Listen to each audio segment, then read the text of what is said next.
السلام عليكم ورحمة الله وبركاته. الحمد لله رب العالمين والصلاة والسلام على رسوله الأمين وعلى آله وأصحابه أجمعين. أما بعد فقد قال الله تبارك وتعالى في كلامه القديم: أعوذ بالله من الشيطان الرجيم. بسم الله الرحمن الرحيم. مستكبرين به سامرا تهجرون. صدق الله العظيم. எல்லா புகழும் ஏக இறைவனாகி அல்லாஹ் ஒருவனுக்கே உரித்தாகட்டும். சலாத்தும் சலாமும் ஈருலகத் தூதர் நமது உயிரினும் மேலான நபிகள் நாயகம் ஸல்லல்லாஹு அலைஹி வஸல்லம் அவர்கள் மீதும், அவர்களை பின்பற்றி வாழ்ந்த அவர்களுடைய குடும்பத்தார், நபித்தோழர்கள், நல்லோர்கள், மேன்மக்கள் அனைவர் மீதும் என்றென்றும் நிலவட்டுமாக. அல்லாஹுவின் மகத்தான அருளும் அவனுடைய கருணையும் ரமலானுடைய இந்த காலத்திலே நம் அனைவர் மீதும் அதிகமாக பொழிந்தருள் புரியட்டுமாக. கண்ணியத்திற்குரிய சகோதரர்களே, பெரியோர்களே, தாய்மார்களே, இன்றைய தினம் நாம் ஓதிய பகுதியிலிருந்து ஒரு வசனத்தின் சில சிந்தனைகளை நாம் இங்கே நினைவுபடுத்த இருக்கிறோம். அல்லாஹு தஆலா சொல்கிறான், சில கெட்டவர்களை பற்றி அறிமுகம் செய்யும்போது, குறிப்பாக குறைஷிகளை, இஸ்லாத்தை ஏற்றுக்கொள்வதற்கு முந்தைய அந்த குறைஷிகளை பற்றி அறிமுகம் செய்யும் போது ஒரு செய்தியை அல்லாஹ் சொல்கிறான். முஸ்தக்பிரீன பிஹி, அந்த குறைஷிகள் தம்பட்டம் அடித்துக் கொள்வார்கள், பிஹி அந்த காபாவை வைத்து என்று அல்லாஹ் சொல்கிறான். என்ன அர்த்தம்னா, இந்த காபா என்பது இறையாலயம், எங்களுடைய கட்டுப்பாட்டுக்குள்ளே இருக்கிறது, இதுதான் எங்களுடைய பெருமையின் அடையாளம், இதை வைத்துத்தான் எங்களுடைய மரியாதை அரபு உலகத்தில் கோலச்சு கொண்டிருக்கிறது என்று அந்த காபாவை வைத்து தங்களுடைய பெருமையை பறைசாற்றிக் கொள்ளக்கூடியவர்களாக அவர்கள் இருப்பார்கள். ஆனால் அந்த காபாவை உள்ளபடி மதிப்பாங்களா அப்படின்னா அது வேற விஷயம், மதிக்க மாட்டாங்க. காபாவுக்கு உரிய கண்ணியத்தை கொடுப்பார்களா என்றால் கொடுக்க மாட்டார்கள். அந்த காபா என்பது ஓரிரையை வணங்குவதற்காக இந்த உலகத்தில் நிர்மாணிக்கப்பட்ட முதலாவது இறையாலயம்.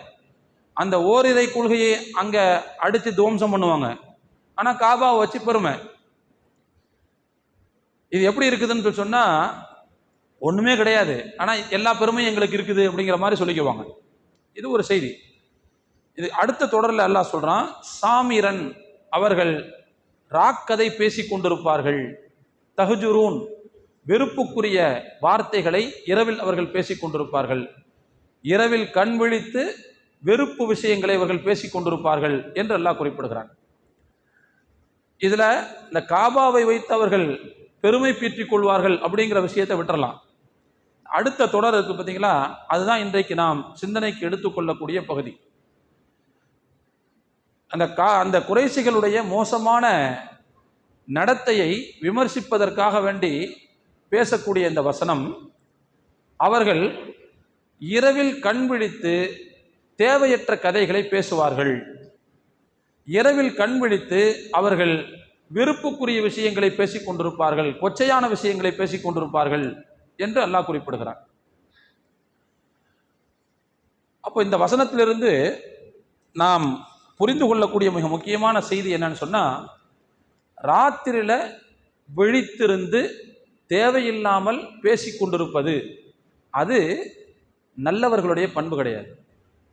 இரவு என்பது இறைவன் நமக்கு நிம்மதிக்காக தந்த ஒரு தருணம். அது பகலில் நாம் உழைத்து நம்முடைய உடலிலிருந்து வெளியேறிய சக்திகளை மீட்டுருவாக்கம் செய்து கொள்வதற்காக, திரும்ப அந்த சக்தியை உருவாக்கி கொள்வதற்காக, இழந்து போன அந்த செல்களை எல்லாம் புதுப்பித்துக் கொள்வதற்காக இந்த உடலுக்கு ஓய்வு தேவை என்று இறைவன் முன்னாலேயே தீர்மானித்து அதற்கு இசைவாக வழங்கிய அந்த பகுதி தான் இரவு என்பது. அதனால தான் அந்த இரவுல அல்லாஹ் இருளையும் தருகிறான். இருள் என்பது ஒரு மனிதனுடைய உறக்கத்திற்கு மிகவும் ஏற்ற ஒரு பொருள். அப்போ எனவே இவ்வளவு தேவைகளையும் இவ்வளவு வசதிகளையும் ஏற்படுத்தி இறைவன் நமக்கு இரவை தந்ததற்கு பிறகு அதில் நாம் நிம்மதி அடைவதை விட்டுவிட்டு, அதில் நாம் உறங்குவதை விட்டுவிட்டு, அதில் நாம் உரிய எனர்ஜியை மீட்டுக்கொள்வதை விட்டுவிட்டு அதை வீணாக கழிப்பது என்பது அது நல்லவர்களுடைய பண்பு கிடையாது, தீயவர்களுடைய பண்பு என்று அல்லாஹ் இங்கே குறிப்பிடுகிறார். ஆனால் இன்னைக்கு பெரும்பாலான மக்கள்கிட்ட இயல்பாகவே லேட் நைட் தூக்கம் தான் இருக்குது. 12 மணிக்கு முன்னால் படுத்து தூங்குற ஃபேமிலி எத்தனை பேர் இருப்போம்? கொஞ்சம் யோசிச்சு சொல்லுங்கள். எங்கள் வீட்டில் நாங்கள் 10:30 மணிக்கெலாம் படுத்துறோம் அப்படிங்கிறவங்க யார்? யாரும் கையெல்லாம் தூக்கிறாதீங்க, கையெல்லாம் தூக்க சொல்லலைங்க. ஆனால் நம்ம மனசையே நம்ம கேட்டு பார்த்துக்குவோம். 12 மணிக்கு முன்னால் நாங்கள் தூங்குறோன்னு யாரெல்லாம் சொல்ல முடியும்? இது நம்முடைய இயல்பான வாடிக்கையாக வச்சிருக்கிறோம். நம்ம வீட்டில் லாஸ்ட்ல நம்ம வீட்டம்மா கடைசி லைட் ஆஃப் பண்ணும்போது பார்த்தீங்கன்னா 12 தாண்டி இருக்கும். சரி, அப்படி என்ன ஒரு முக்கியமான உலக விஷயத்தை பேசிட போறோமா? ஒரு ரொம்ப மார்க்கத்துக்கு தேவையான விஷயம் அப்படிலாம் ஒன்றும் கிடையாது. சும்மா வெட்டி கதையை தான் பேசிட்டு உட்காந்துருப்போம். ஆனாலும் டைம் என்ன செய்யும், போய்கிட்டே இருக்கும். 12 மணிக்கு மேலே தான் என்ன செய்யறது, இரவு படுக்க போகிறது. இது ஒரு லைஃப் ஸ்டைலாகவே மாறி போச்சு. நம்முடைய இயல்பான வாழ்க்கையினுடைய யதார்த்தமாக மாறி போய்விட்டது. இது ஒரு பகுதி. அது இந்த வீக்கெண்ட் இருக்குது பாருங்க. இந்த வீக்கெண்டை அந்த ராத்திரியை, சனிக்கிழமை ராத்திரி நினைக்கிறேன், ஞாயிற்றுக்கிழமை ராத்திரி தூங்குறதே கிடையாது. நம்முடைய பிள்ளைங்க தூங்குறதே கிடையாது.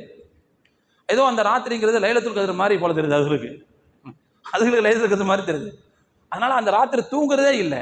அதுக்கு ஏற்ற வசதியில கடைகண்ணிகளை வேற திறந்து வச்சிருக்கிறது. சாப்பாடு கடை, அதே மாதிரி கிளப்பு, அது இது இரவு உணவு விடுதிகள், இது எல்லாம் திறந்து வேற வச்சிருக்கிறாங்களா. அன்றைக்கு இரவு தூங்குறதே கிடையாது. இப்படி ஒரு லைஃப் ஸ்டைலுக்கு நம்ம பிள்ளைங்க வந்துட்டாங்க. தினம்தோறும் 12 மணிக்கு மேலே தான் படுத்து தூங்குறது. வீக்கெண்டில் ராத்திரி தூங்குறதே கிடையாது. ராத்திரி அவங்க தூங்க போகிறதுங்கிறது ஒரு 4 மணிக்கு மேலே தான் படுத்து தூங்க போகிறது. நேராக ஸ்ட்ரைட்டாக மதியானம் சாப்பாடுக்கு தான் எழுந்திருக்கிறது. இடையில எதுவுமே கிடையாது. இப்படியான ஒரு பழக்கத்திற்கு நம்முடைய பிள்ளைகள் வந்து விட்டார்கள். அதே மாதிரி விடுமுறை தினங்களும் இப்படித்தான் என்ன செய்கின்றன, கழிகின்றன. அதே மாதிரி எப்பொழுது இந்த உலகமயம் என்பது வந்ததோ, குளோபலைசேஷன் அப்படின்னு சொல்லக்கூடிய உலகமயம்ங்கிறது எப்பொழுது வந்ததோ, அப்போது நம்முடைய வாழ்க்கையினுடைய முறைகளை இந்த உலகமயம் என்பது பெரிய அளவில் சிதைத்திருக்கிறது. பாருங்க, நம்ம பிள்ளைங்க யூரோப் கண்ட்ரிஸ்க்காக அல்லது யூஎஸ்க்காக, கனடாவுக்காக இங்கிருந்து ஒர்க் பண்றாங்க.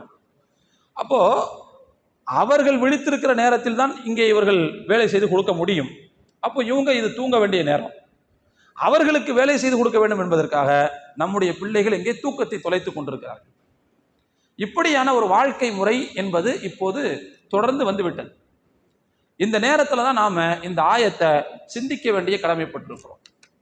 அத்தியாவசியத்திற்காக வேண்டி, நல்ல விஷயங்களுக்காக வேண்டி இரவில் விழித்திருத்தல் என்பது அதற்கு விதிவிலக்கு இருக்கிறது. அதை தவிர எந்த விதமான பிரயோஜனமும் இல்லாமல் விழித்திருக்கும். அதாவது நீங்க விழித்திருந்து தப்பு செய்யணும்னு அவசியம் கிடையாது. சும்மா விழிச்சுக்கிட்டு இருந்தாலே, சும்மா பேசிக்கிட்டு இருந்தாலே அதுவே நமக்கு மிகப்பெரிய இடையூறு. மார்க்க ரீதியாக அதுவே மிகப்பெரிய தவறு என்பதை நாம் இங்கே புரிந்து கொள்ள கடமைப்பட்டிருக்கிறோம். ஹஜ்ரத் அபூ பர்ஸா அல் அஸ்லமி ரலியல்லாஹு அன்ஹு அவர்கள் அறிவிக்கிறார்கள், நபி ஸல்லல்லாஹு அலைஹி வஸல்லம் அவர்கள் கான யக்ரஹுன் நௌம கப்லல் இஷாஇ வல் ஹதீஸ பஅதஹா, இஷா தொழுகைக்கு முன்னால் தூங்குவதை ரசூலுல்லாஹ் விரும்ப மாட்டார்கள். இஷா தொழுகைக்கு பிறகு பேசி கொண்டிருப்பதை நபி ஸல்லல்லாஹு அலைஹி வஸல்லம் அவர்கள் விரும்ப மாட்டார்கள். அப்போ என்ன செய்யணும்னா, இஷாவுக்கு முன்னாடி தூங்கக்கூடாது, இஷாவுக்கு பின்னாடி பேசிக்கிட்டு இருக்கக்கூடாது, படுத்து தூங்கிடணும். இஷாவுக்கு முன்னாடி தூங்குறதுனால என்ன பிரச்சனை வரும் அப்படின்னா, இஷா தொழுகை தவறி போவதற்கு வாய்ப்பு இருக்கிறது, அப்படியே தூக்கத்தில் போயிடுறதுக்கு வாய்ப்பு இருக்குது. சரி, இஷாவுக்கு பிறகு பேசி கொண்டிருக்க கூடாது அப்படின்னு ஏன் சொல்றாங்க அப்படின்னா, ஃபஜ்ர் தொழுகை பாதிக்கப்படும், ஃபஜ்ர் தொழுகை பாதிக்கப்படும் அல்லது இரவு தொழுகை பாதிக்கப்படும். அதனால நீங்க அந்த விஷயங்களை செய்யாதீர்கள் என்று பெருமானார் ஸல்லல்லாஹு அலைஹி வஸல்லம் அவர்கள் சுட்டி காட்டுகிறார்கள். ஹஜ்ரத் உமர் ரலியல்லாஹு அன்ஹு அவர்கள் யாராவது இப்படி இரவு நேரத்தில் வெட்டியா எந்த பயனும் இல்லாமல் விழித்து கொண்டிருந்தால் இப்படி சொல்லுவாங்களாம், ஃபமன் நாம ஃபலா நாமத் ஐனுஹு, யார் ஒருவர் இஷாவுக்கு முன்னாடி உறங்குறாரோ, அவருடைய கண் உறங்காமல் போகட்டுமாக அப்படிம்பாங்க.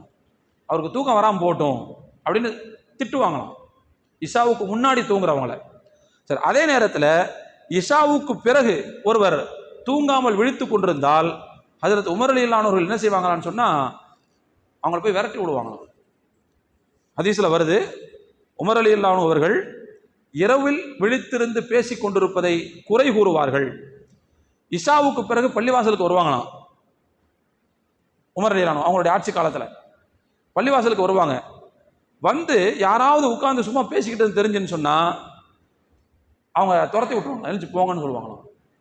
பொதுவாக அவர்கள் இஷா தொழுகைக்கு பிறகு பள்ளிவாசலுக்கு வரும்போது இப்படி ஒரு அறிவிப்பு செய்வார்கள், இல்ஹகு பிரிஹாலிக்கும் லஅல்லல்லாஹ யர்சுக்குக்கும் ஸலாத்தன் ஃபீ புயூத்திக்கும்.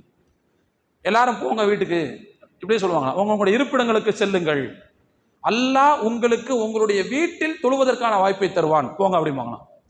நீங்கள் இங்கே ஜமாத்தா தொழுது தான் போதும், இப்போ வந்து வீட்டுக்கு போகணும், இங்கே உட்காந்து பேசிக்கிட்டு இருக்கக்கூடாது, உங்கள் வீட்டுக்கு போங்க, வீட்டில் வந்து தொழுகிறதுக்குள்ள பாக்கியத்தை அல்லாஹ் கொடுப்பான் அப்படின்னு சொல்லி இருக்கிறவங்கள கிளப்பி விடுவாங்க. ஏன்னா ஒரு 5-6 பேர் சேர்ந்துட்டாங்கன்னு வச்சுக்கோங்க, ஏதாவது ஒரு விஷயத்தை பேச வேண்டியது இருக்கும். அது தீனுக்கு ஃபாயிதா இருக்குதோ இல்லையோ ஏதோ ஒன்று பேசிக்கிட்டே இருப்பாங்க. அப்போ எனவே அவர்களை கலைத்து விடுவார்கள் என்பதாக நாம் பார்க்கிறோம். அதே மாதிரி யாராவது உட்கார்ந்து இரவுல இஷாவுக்கு பிறகு பேசி கொண்டிருப்பதை உமர் ரலியல்லாஹு அவர்கள் பார்த்தால் இப்படி சொல்வார்களாம், அசம்ரன் அவ்வலல் லைலி வ நௌமன் ஆகிரஹு. இரவின் முதல் பகுதியில் கதை பேசிட்டு உட்கார்ந்துட்டு இரவினுடைய கடைசி பதில தூங்குருவீங்களோ, இப்படி கேட்பாங்களாம்.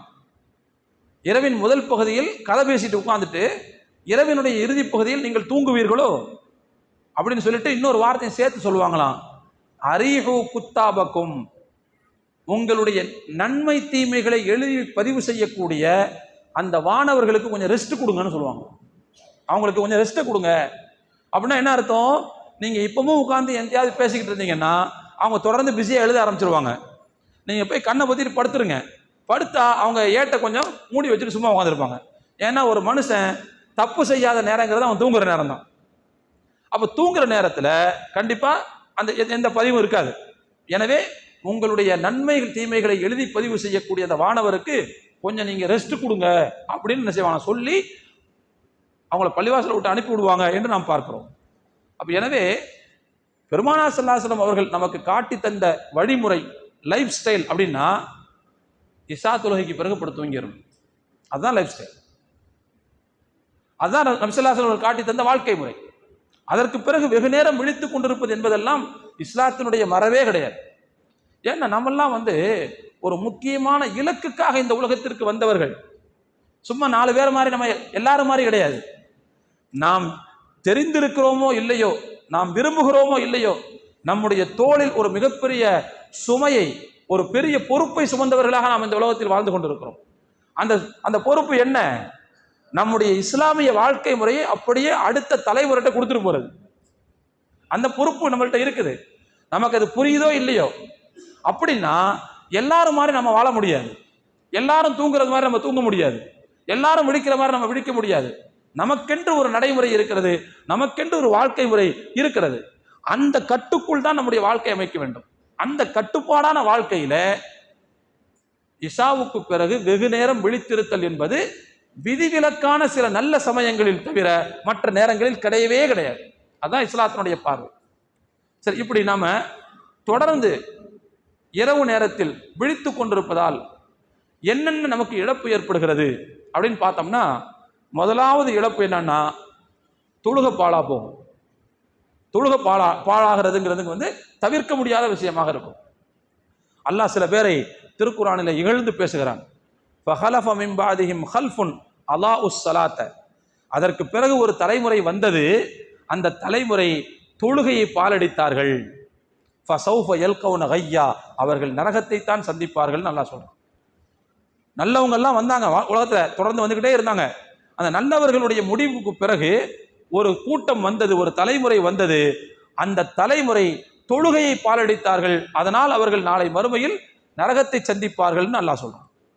அதே மாதிரி நபி ஸல்லல்லாஹு அலைஹி வஸல்லம் சொன்னாங்க, யார் ஃபஜ்ர் தொழுகையை தொழுகிறாரோ அவர் அல்லாஹ்வுடைய பாதுகாப்புக்குள்ளே வந்து விடுகிறார், அல்லாஹ்வுடைய அரவணைப்புக்குள்ளே வந்துடுறாங்க.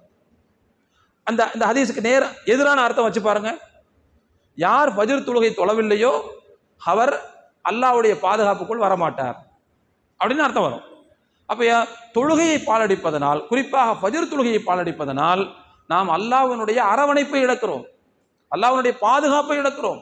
அவன் நமக்கு பொறுப்பேற்கிறான் சில விஷயங்கள்ல, அதெல்லாம் நாம லூஸ் பண்ணிக்கிட்டு இருக்கிறோம் தொழுகையை பாலடிப்பதன் மூலமாக. ஏன் இது வருது அப்படின்னா, தேவையற்ற இரவு ஒழிப்பு பழக்கத்தினால் வருகிறது. அதனால அதை நாம் தவிர்க்க வேண்டியது மிக முக்கியமான கடமை. இது முதலாவது விஷயம். ரெண்டாவது, இரவு தொழுகை தவறி போகும். ஃபஜ்ரே படாத பாடுபடுதுன்னா இரவு தொழுகை சொல்லவா வேணும்? அதுவே படாத பாடுபடுது. அப்ப இரவு தொழுகையும் என்ன செய்யும்? சேர்ந்து அடிபடும். ரொம்ப நேரம் விழிச்சோம்னா ராத்திரில நின்று தொழலாம் சொல்ல முடியாது கண்டிப்பா. ஆனா அதே நேரத்தில் அல்லாஹு தாலா இரவு நேரத்தில் நின்று தொழக்கூடியவர்களை சிலாகித்து குர்ஆனில் பல இடங்களில் பேசுகிறான். அந்த பாக்கியத்தால் நம்ம என்னைக்கு தான் அடைகிறது? என்னைக்கு தான் அந்த சிறப்பு நமக்கு கிடைக்கிறது? உலகம் போற அந்த ரோட்லயே போய்கிட்டு இருந்துட்டா அல்லாஹ் சில பேரை பத்தி பாராட்டி பேசுறான் இல்லையா? அதுல ஒரு ஆளை நம்ம ஆக வேண்டாமா? சொல்றான்ல அல்லாஹ், கானு கலீலம் மினல் லைலி மா யஹ்ஜஊன், அவர்கள் இரவு நேரத்தில் மிக குறைவாக உறங்குவார்கள். வபில் அஸ்ஹாரிஹும் யஸ்தக்ஃபிரூன், சஹர் நேரத்தில் எழுந்து அவர்கள் அல்லாஹ்விடத்தில் பாவ மன்னிப்பு கோருவார்கள்னு சொல்றான். அப்ப ராத்திரில முன் ராத்திரியில தூங்கிட்டு பின்னிரவு நேரத்தில் எழுந்து அல்லாஹ்விடத்தில் வழிபாட்டை செய்து அல்லாஹ்விடத்தில் பாவ மன்னிப்பு கோருகிற அந்த நல்லவர்களுடைய பழக்கத்தை நம்ம என்னைக்கு செய்ய போறோம்? ததஜாஃபா ஜுனூபுஹும் அனில் மலாஜிஇ, அல்லாஹ் சொல்கிறான், சில நல்லவர்கள் அவர்களுடைய விலாப்புறங்கள் அவர்களுடைய படுக்கையை விட்டு விலகிவிடும். யதுஊன ரப்பஹும், படுக்கையிலிருந்து எழுஞ்சி ரப்பிட்டு அவர்கள் துஆ செய்வார்கள். ஹௌஃபன் வ தமஅன், ஆசையோடும் அச்சத்தோடும் துஆ செய்வார்கள். என்னைக்கு நாம் அந்த மரியாதையை பெற போறோம்? இப்போ நமக்கு ராத்திரி தூங்கலன்னு சொன்னா இதை எப்படி நம்மளால செய்ய முடியும்? அப்ப எனவே தயவு செய்து நாம் இந்த விஷயங்களை கவனத்தில் எடுக்க வேண்டும்.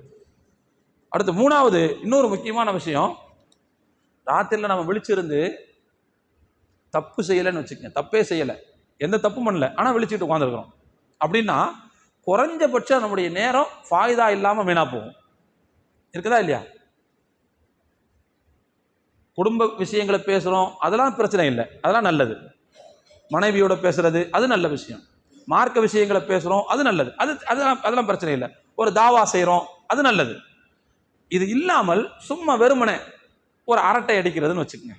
அரட்டைனா யாரு? சம்பந்தம் இல்லாதவங்களோட உட்காந்து அரட்டை அடிக்கிறது, புரிஞ்சுங்களா? இந்த மாதிரியான விஷயங்கள் அப்படி இதுல ஹராம் கலக்கவில்லை என்றாலும், தவறு கலக்கவில்லை என்றாலும், குறைந்தபட்சம் இரவு நேரத்தில் நாம் இப்படி செய்வதன் மூலமாக அங்கே நாம் இழப்பது எது என்று சொன்னால், நம்முடைய விலை மதிக்க முடியாத நேரத்தை நாம் இழக்கிறோம். நேரம்ங்கிறது என்ன? நேரம்னா என்ன? நேரத்துக்கு ஏதாவது டெஃபினேஷன் இருக்கா? நேரத்துக்கு டெஃபினேஷன் இருக்குது. என்ன டெஃபினேஷன் தெரியுமா? நம்முடைய பிறப்பிலிருந்து நம்முடைய இறப்புக்கு இடைப்பட்ட அதுதான் நம்முடைய நேரம், அதுதான் நம்முடைய அவர்ஸ், நம்முடைய டைம். நேரம்னா அதுதான். இப்போ நாம ஒரு நேரத்தை வீணடித்தால் நம்முடைய ஆயுளை வீணடிக்கிறோம்னு அர்த்தம். நம்ம பார்வையில் ஒரு 10 நிமிஷமா இருக்கலாம், நம்ம பார்வையில் ஒரு மணி நேரமா இருக்கலாம், ஆனா சுத்தி மத்தி பார்த்தோம்னா நாம வீணடிச்சது நம்முடைய ஆயுளை தான். ஒரு மனிதன் இழந்தால் திரும்ப பெற முடியாத ஒன்று அப்படிங்கிறது கண்டிப்பாக நேரம் மட்டும்தான், வேற எதுவுமே கிடையாது. காசு பணத்துல வாங்கிடலாம், தங்கம் வெள்ளிலாம் சம்பாதிச்சிடலாம். இன்னைக்கு நாம ஓதன பகுதிகளில் தான் 2 இடத்துல வருது, ஹத்தா இதா ஜா அஹதஹுமுல் மௌத், அவர்களில் ஒருவருக்கு மரணம் வந்து விட்டால் அவர் என்ன தெரியுமா கேட்பாரு? எனக்கு கொஞ்சம் டைம் கொடு இறைவான்னு கேட்பாரு. ரப்பிர்ஜிஊன், இறைவா என்னை மறுபடியும் உலகத்திற்கு அனுப்பு. அப்படின்னா என்ன அர்த்தம்? இன்னும் கொஞ்சம் டைம் கொடுன்னு கேட்பாரான் அல்லாட்ட. அல்லாஹ் சொல்றான், கல்லா, அதெல்லாம் முடியாது. 65 வயசு கொடுத்தன்ல, 70 வயசு கொடுத்தன்ல, அப்பமெல்லாம் கிழிக்காம இருந்துட்டு இப்போ கொஞ்சம் நேரத்தை கிழிக்க போற திரும்ப போய் அப்படின்னு கேட்பானா அல்லாஹ். அதே மாதிரி நாளை மறுமையில நரகத்துல இருப்பாங்க, நரகத்தில் இருக்கக்கூடியவர்கள் அவர்களும் கேட்பார்கள், ஃபைன் உதுனா, இறைவா ரப்பனா அஹ்ரிஜ்னா மின்ஹா, இந்த நரகத்தை விட்டு எங்களை வெளியேற்று, எங்களை மறுபடியும் உலகத்துக்கு அனுப்பு. நான் திரும்ப போயிட்டு வந்து திரும்ப நரகத்துக்கு வந்தோம்னா நாங்கள் அநியாயக்காரர்கள், அந்த மாதிரி தப்பு பண்ண மாட்டோம். அதுக்கு பிறகு ஒழுக்கமா நாங்கள் வர்றோம், எங்களை அனுப்பு உலகத்துக்குன்னு சொல்லி கேட்பாங்களாம். அல்லாஹ் சொல்றான் இஹ்ஸவு ஃபீஹா, அடச்சி வாய பொத்து அடிமானா அல்லாஹ். அந்த மாதிரி தான் வார்த்தை வருது, இஹ்ஸவு ஃபீஹா, அச்சி நரகத்தில் கடங்க அப்படின்னு அல்லாஹ் சொல்லுவான். அப்போ நாளை மறுமையில் ஒரு மனிதன் தனக்கு அவன் கேட்கக்கூடிய விஷயம் என்பது எதுவாக இருக்கும்னா நேரத்தை கொடுன்னு தான் கேட்பான் அல்லாட்ட. இறப்பின் வாயில் நின்று கொண்டிருக்கக்கூடிய ஒரு மனிதன் அல்லாட்ட வைக்கக்கூடிய கோரிக்கை என்பது நேரத்தை கொடுன்னு அல்லாட்ட கேட்பான். அந்த நேரத்தை நாம வந்து வீணடிக்க முடியுமா? ஆனால் இரவு விழிப்பின் மூலமாக நாம் நம்முடைய மரியாதையான நேரத்தை இழக்கிறோம். சாதாரணமான நேரம் இல்லை, மரியாதையான நேரத்தை இழந்து கொண்டிருக்கிறோம். அப்ப இது ஒரு மிகப்பெரிய இழப்புங்கிறத நாம கவனத்தில் எடுத்துக்கொள்ள வேண்டும். நாளை மறுமையில் அல்லாஹ்விடத்தில் 5 கேள்விகளுக்கு பதில் சொல்லாமல் நின்ற இடத்தை விட்டு நகர முடியாது. அதுல ஒரு கேள்வி, உன்னுடைய ஆயுளை நீ எப்படி கழித்தாய். அதுல எக்ஸ்ட்ரா இன்னொரு கேள்வி வரும், உன்னுடைய இளமையை நீ எப்படி கழித்தாய். இந்த 2க்கும் பதில் சொல்லாம நின்ற இடத்தை விட்டு நகர முடியாது என்று பெருமானார் ஸல்லல்லாஹு அலைஹி வஸல்லம் அவர்கள் சொன்னார்கள். எனவே அருமையான தோழர்களே, இந்த விஷயத்தை நம்ம கவனத்தில் எடுத்துக்கொள்ள வேண்டும். அதே மாதிரி இன்னும் ஒரே ஒரு விஷயம், இதை மட்டும் சொல்லிட்டு முடிச்சுக்கிறேன். இரவு விழிப்பின் மூலமாக நாம் இழக்கக்கூடிய மிக முக்கியமான மற்றொரு செல்வம் என்ன அப்படின்னா, நம்முடைய உடல் நலத்தை நாம் இழக்கிறோம். உடல் நலம் என்பது விலை மதிக்க முடியாத செல்வம். இழந்தவர்கள்ட்ட கேட்டாதான் தெரியும். நபி ஸல்லல்லாஹு அலைஹி வஸல்லம் சொன்னாங்க, 2 அருட்கொடை இருக்குது, அந்த 2 அருட்கொடையை கையில வச்சுக்கிட்டு இருக்கிற வரைக்கும் யாருக்கும் அதனுடைய மரியாதை தெரியாது, அது இழந்தா தான் அதனுடைய மரியாதை தெரியும்னு சொன்னாங்க ரசூலுல்லாஹ். அந்த 2 அருட்கொடையில ஒன்று உடல் நலம் அஸ்ஸிஹத், 2வது அல் ஃபராக் ஓய்வுன்னு சொன்னாங்க ரசூலுல்லாஹ். அதாவது பணிச்சுமை இல்லாத நிலை. அந்த 2மே இருக்கும்போது வருஷத்துக்கு தெரியவே தெரியாது மரியாதை என்னன்னு, இழந்ததற்கு பிறகுதான் தெரியும். நல்லா இருக்கும்போது யாராவது நல்லா இருக்கும்னு யோசிச்சு பார்க்குறோமா? இந்த பக்கத்தில் வலி வந்தவொடனே வலிக்குது வலிக்குதுன்னு கத்துறோம்ல. அப்போ எங்கேயாவது ஒருத்தர் நோவு வந்துருச்சுன்னா சத்தம் போடுறோம். நல்லா இருக்கிற வரைக்கும் நல்லா இருக்கிற நமக்கு யாருக்குமே தெரியறது இல்லை. அருமையான தோழர்களே, நாம் தேவையற்ற விழிப்பின் மூலமாக இரவு விழிப்பை நாம் தொடர்ந்து நம்முடைய பழக்கமாக ஆக்குகின்ற காரணத்தினால் நாம் இழக்கக்கூடிய விலை மதிக்க முடியாத ஒரு செல்வம் என்பது நம்முடைய உடல் நலம் என்பதை நாம் மறந்துவிடக்கூடாது. அல்லாஹ் ராத்திரியை நமக்கு எதுக்கு தந்திருக்கிறான்? ஆரம்பத்தில் சொன்ன மாதிரி நிம்மதியாக உறங்குவதற்கு தந்திருக்கிறான். அல்லாஹ் சொல்கிறான், வஜஅல்னா நௌமக்கும் சுபாத்தா, உங்களுடைய தூக்கத்தை நாம் நிம்மதியாக ஆக்கியிருக்கிறோம் என்று சொல்கிறான். அவலம் யரவ் அன்னா ஜஅல்னல் லைல லியஸ்குனு ஃபீஹி, நாம் உங்களுக்கு இரவை தந்திருக்கிறோமே, அதில் நீங்கள் நிம்மதி பெற வேண்டும் என்பதற்காக அதை நீங்கள் பார்க்கவில்லையா என்று கேட்கிறான். அப்ப ராத்திரி அல்லாஹ் நமக்கு தந்தது நிம்மதிக்காக தான் தர்றான். அல்ல நாம அதை விட்டுட்டு வேற எதிரையோ நிம்மதி இருக்குன்னு தேடி தேடி போறோம். போய் அரட்டை அடிச்சுக்கிட்டு தான் நிம்மதி கிடைக்குன்னு நினைக்கிறோம். ஃப்ரெண்ட்ஸுகளோட போய் சேர்ந்தா சுத்துனா அதுல மகிழ்ச்சி இருக்குன்னு நினைக்கிறோம். அல்லாஹ் சொல்றான், நீ படுத்து தூங்கியா ஆட்டோமேட்டிக்கா உனக்கு மகிழ்ச்சி வருங்கிறான், ஆட்டோமேட்டிக்கா உனக்கு உடம்புக்கு சுகம் கிடைக்கும்னு அல்லாஹ் சொல்றான். நாம் அதை கவனிக்கிறதே இல்லை. உங்களுக்கு நிறைய பேருக்கு தெரியும், மருத்துவ அறிவியல்ல நம்முடைய உடல் விழிப்பு உறக்கத்தினுடைய சுழற்சியை ஏற்படுத்துவதற்கு மிக முக்கியமான ஒரு சுரப்பி ஒன்று இருக்குது, மெலட்டோனின் சொல்றாங்க. மூளை பகுதியில் சுரக்கக்கூடிய ஒரு சுரப்பி அது மெலட்டோனின். ஒரு மனிதனுடைய உறக்கத்தையும் விழிப்பையும் சீராக வைத்துக் கொள்வதற்கு உதவி செய்யக்கூடிய சுரப்பி அது. அந்த சுரப்பி எப்ப சுரக்கும்னா இருட்டா இருந்தா தான் சுரக்கும், வெளிச்சம் இருந்தா சுரக்காது. அப்போ நாம ராத்திரி தூங்குறதே இல்லை அப்படின்னா எப்ப நமக்கு இருட்டு? எப்ப நமக்கு இருட்டு? பகல்ல நம்ம இருட்டை உண்டாக்க முடியும், ஆனா அது அந்த இருள் இயற்கையான இருளா இருக்குமா? அது செயற்கையான இருளாகத்தான் இருக்க முடியும். எவ்வளவுதான் இருக்கட்டுமே, இரவு தூக்கத்திற்கு நிகர் இரவு தூக்கம் மட்டும்தான், வேற எதுவுமே கிடையாது. இந்த ரம்ஜான்ல நம்ம என்ன செய்யறோம்? ராத்திரில விழிக்கிறதுனால பகல்ல என்ன செய்யறோம்? கொஞ்ச நேரம் உறங்குறோம். ஆனால் இரவில் நாம் இழந்த தூக்கத்திற்கு பகலில் கிடைத்த அந்த தூக்கம் நம்மளே கொஞ்சம் வச்சு பாருங்க, ஈடாகுமான்னு நீங்களே வச்சு பாருங்க. கண்டிப்பா ஈடாகாது. ஏதோ நமக்கு கொஞ்சம் ஃப்ரெஷ் கிடைக்கலாம், ரெஃப்ரெஷ் கிடைக்கலாம், ஆனா நாம் இழந்த அதே அளவுக்குள்ள நிம்மதியை பெறுவோம்னா பெறவே முடியாது நிச்சயமாக. ஏன்னா இரவு தூக்கத்துக்கு ஈடே கிடையாது, ஈடே கிடையாது. ஏன்னா அல்லாஹ் அப்படி வச்சிருக்கிறான். இன்னொரு முக்கியமான விஷயத்தையும் கவனிக்கணும். அந்த மெலட்டோனின் சுரப்பி நம்மள்கிட்ட ஒழுங்கா சுரக்கலைன்னா நம்முடைய தூக்கம் விழிப்பு அதனுடைய சுழற்சியே நாசமா போயிடும். ஒழுங்கா வராது தூக்கம். இப்ப சில பேர் இருக்கிறாங்க, ராத்திரில எனக்கு தூக்கமே வராதுங்கிறாங்க. சில பேர் எனக்கு 4 மணிக்கு தாங்க தூக்கம் வருதுங்கிறான். அப்ப என்ன அர்த்தம்னா மெலட்டோனின் சுழற்சி பிரச்சனையை உண்டாக்கி இருக்குன்னு அர்த்தம் உங்களுக்கு. சில பேர் அப்படி அந்த லைஃப் ஸ்டைலுக்கு பழகிட்டாங்க. அப்போ அவர்களுடைய உறக்க விழிப்பு சுழற்சி என்பது தாறுமாறா இருக்குதுன்னு அர்த்தம். எப்போது எப்படி இருக்கணும் அப்படின்னு சொன்னா, சாதாரணமாக ராத்திரி இருள் வந்தா தூக்கம் வரணும். இருள்ல ஒருத்தர் தூக்கம் வரல அப்படின்னா அப்போ தாறுமாறா இருக்குதுன்னு அர்த்தம் அந்த சுழற்சி. அப்போ கிட்டத்தட்ட நம்முடைய உடல் நலத்தை நாம் இழந்திருக்கிறோம் என்று பொருள். ஒழுங்கா தூக்கம் இல்லைன்னு வச்சுக்கோங்க, அதற்கு பிறகு வேறு என்ன நிம்மதி இருக்கும்? டாக்டர்கிட்ட போய் கேட்ட உடனே ஏதாவது உடம்புக்கு முடியலன்னு ஒழுங்கா தூக்கம் வருதான்னு கேட்கிறாரு பாருங்க. அதை ஒட்டி தான் அடுத்து இன்னொரு கேள்வி கேட்பாரு, மோஷன் யூரின்லாம் ஒழுங்கா போதான் பாரு. தூக்கம் ஒழுங்கா இல்லாட்ட இந்த ரெண்டு ஒழுங்கா போவாது, ஒழுங்கா பசி எடுக்காது. அப்போ நம்முடைய உடல் நலத்தை நாசமாக்கக்கூடிய மோசமான ஒரு பழக்கம் தான் விழிப்பு அப்படிங்கிறது. தயவு செய்து நாம் கவனத்தில் எடுத்துக்கொள்ள வேண்டும். இன்னொரு முக்கியமான விஷயம் இருக்குது.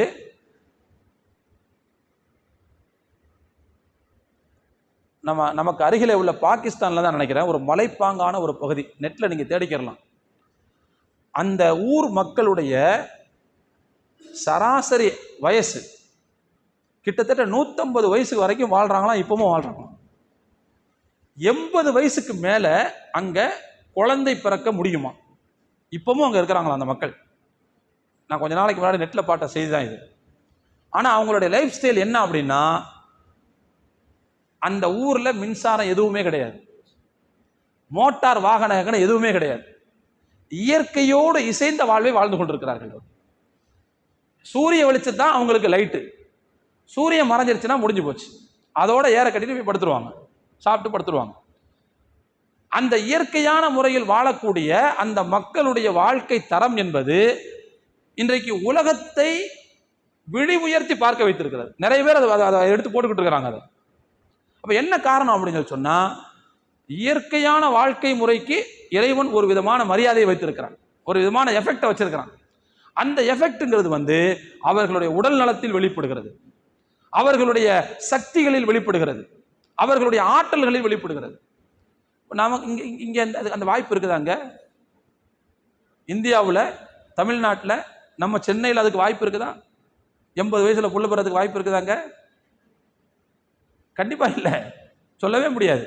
இங்க 35-40 எல்லாம் கருத்தரித்தல் மையத்துக்கு போய்கிட்டு இருக்குது. எல்லாமே எல்லாம் ஊருக்கு ஒரு இடத்துல என்ன பெட்டிக்கடை மாதிரி வந்துருச்சு கருத்தரித்தல் மையம். இயற்கையாக கருத்தரித்தல்ங்கிறதே இல்லாம போச்சு. காரணம் என்ன? ஒழுங்கா தூங்குறதே கிடையாது, நம்ம பிள்ளைங்க தூங்குறதே கிடையாது. அந்த மாதிரியான ஒரு சூழ்நிலை ஆகி போயிடுச்சு. அப்ப எனவே நாம் எவ்வளவு பெரிய செல்வத்தை இழந்து கொண்டிருக்கிறோம்ங்கிறத தயவு செய்து நாம் மறந்து விடக்கூடாது. இன்னொரு ஒரே விஷயத்தை சொல்லி முடிச்சுக்கிறேன். நாம் அடிக்கடி ஓதக்கூடிய குர்ஆனுடைய சூரா குல் அஊது பிரப்பில் ஃபலக்ல ஒரு வார்த்தையை சேர்த்து சொல்றோம், ஒமின் ஷர்ரி காசிகின் இதா வகப். இருள் பரவும் போது அந்த இருளின் தீமையிலிருந்தும் இறைவா உன்னிடத்தில் பாதுகாப்பு கேட்கிறேன் அப்படின்னு சொல்றோம். ஏன் அப்படின்னா, இருள் என்பது ஒரு வகையில் நல்லது, இன்னொரு வகையில கெட்டது. ஏன் அப்படின்னா, எப்பொழுது உலகம் இருட்ட ஆரம்பிக்கிறதோ அப்பொழுது தீய சக்திகள் வெளியில் வர ஆரம்பித்து விடுவார்கள். தீய சக்திங்கிறது கெட்ட சைத்தான்கள் எடுத்துக்கலாம். அது அல்லாம மனிதர்களில் இருக்கக்கூடிய சைத்தான்களும் அந்த ராத்திரி நேரத்தில் தான் வெளியே வருவாங்க. சமூக விரோதிகள் இருக்காங்கல்ல, அவர்கள் இரவு நேரத்தில் தான் வெளியே வருவார்கள். அப்போ மோசமான சூழ்நிலைகள் நடப்பதற்கான வாய்ப்புகள் இரவில் அதிகமாக இருக்கிறது.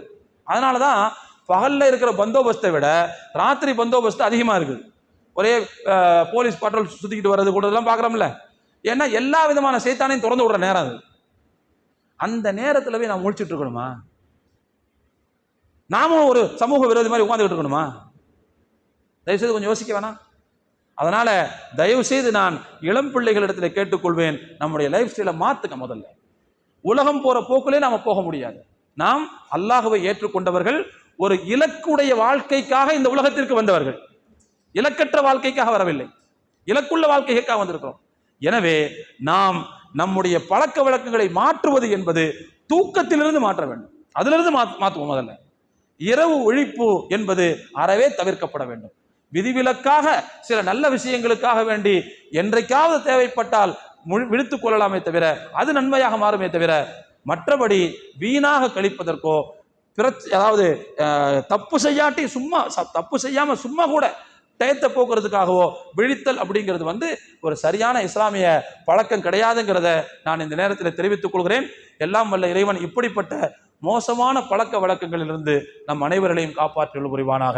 நல்ல திடகாத்திரமான வாழ்க்கையை அல்லாஹு தஆலா நமக்கும் நம்முடைய பிள்ளைகளுக்கும் தந்தருள் புரிவானாக. இஸ்லாத்தினுடைய நல்ல கருத்துக்களோடு இசைந்து வாழக்கூடிய நல்ல மனோநிலையை அல்லாஹு தஆலா நமக்கும் நம்முடைய பிள்ளைகளுக்கும் தந்தருள் புரிவானாக என்று துஆ செய்தவனாக என்னுடைய உரையை நிறைவு செய்கிறேன். வாஹிரு தஅவானா அனில் ஹம்துலில்லாஹி ரப்பில் ஆலமீன்.